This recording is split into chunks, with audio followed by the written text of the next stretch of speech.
Welcome back to my channel Way to Merchant Navy. Once again guys, today's topic is going to be Gmdss. How to pass Gmdss and when to do the Gmdss and what is the requirement for it.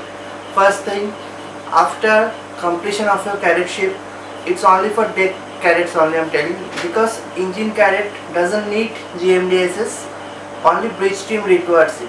Beforehand it was like, if any of the officer is having Gmdss, is it okay to sail in that ship? But nowadays each and every officer from captain to third officer, each and every officer must have the GOC or Gmdss certificate to operate their Gmdss. But in the ship, third officer is basically the dedicated GOC or Gmdss officer or community officer in on board.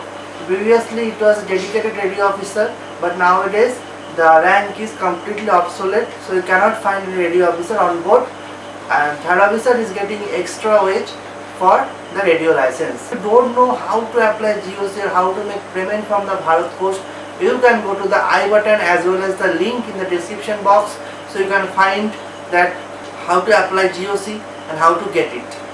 There I have already discussed the GOC validity and all, and how much payment you need to pay for how many years, everything has been discussed, so you can watch. So jump to the topic now. After completion of a cadetship, you are eligible to do Gmdss course, but it doesn't need here 12 months of sea time. If you have 6 months of sea time, suppose you are sailing as a cadet for 12 months, for I'm telling about DSC only here, DNS definitely 18 months. So if you have 6 months sea time already you are having, and you are at home for like 3 months, and then you are again going to join in a ship for another 3 months, so then it's better to complete your GOC or Gmdss by the 3 months time. So it will save some time when you are signing off from the ship, and you can apply or appear for exam, your second exam as soon as possible. That's the basic tips. Now Gmdss is basically Global Maritime District Safety and System. From anywhere you can do your courses. You can find the colleges from the BG Shipping approved website.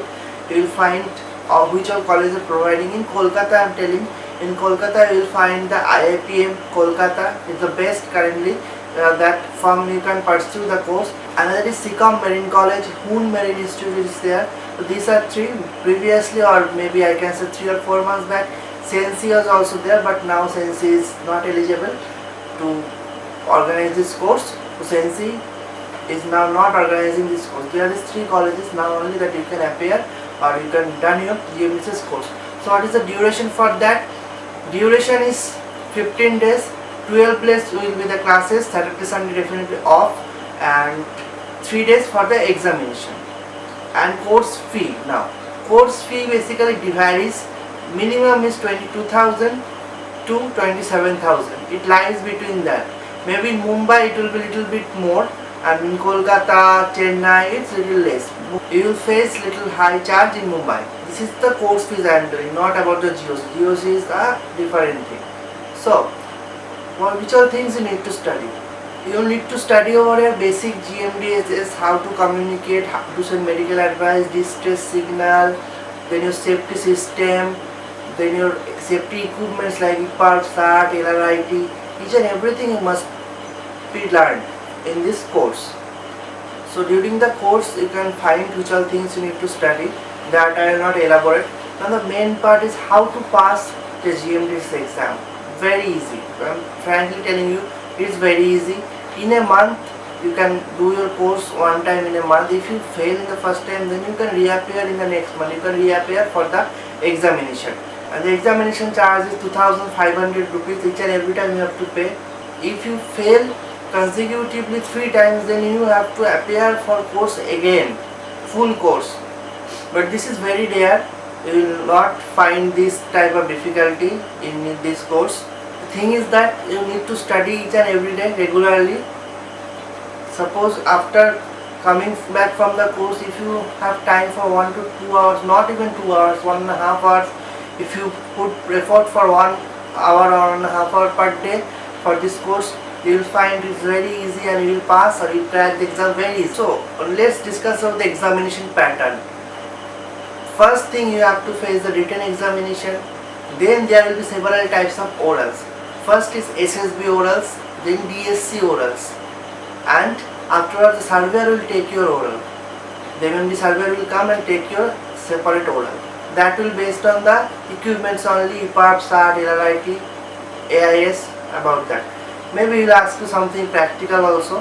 And in the DSC you have to show the practical skills as well as in the SSB. And you have to understand one thing, in SSB there must be diagrams like your super heterodyne receiver, then your transmitter, then how LRIT works, SIP security alert system, how it works, how the EPAR works, LUT, and all these type of diagrams you might be asked to be drawn. So you have to draw in front of the examiner. And another special thing will be that is called RTCOM or radio telephony communication. Suppose in the ship you have seen, if you have completed carrier ship, you must have seen the Gmdss logbook. So suppose in distress, if someone is telling in the radio, you must log into your Gmdss logbook at the same time. So how to log it down? That is the thing will be teach you in the course, and in the examination will be held about in this topic, and you must have to pass in this RTCOM also. So these are the things you need to pass first written, then this thing will be happen. This orals, your practicals and your RTCOM. And if you have cleared all these things, you are eligible to apply for GUC. Now, that's it for this side. That's it for the day in this topic. See you in the next video. Stay home, stay safe. Goodbye. Signing off for the day. See you in the next video. Bye.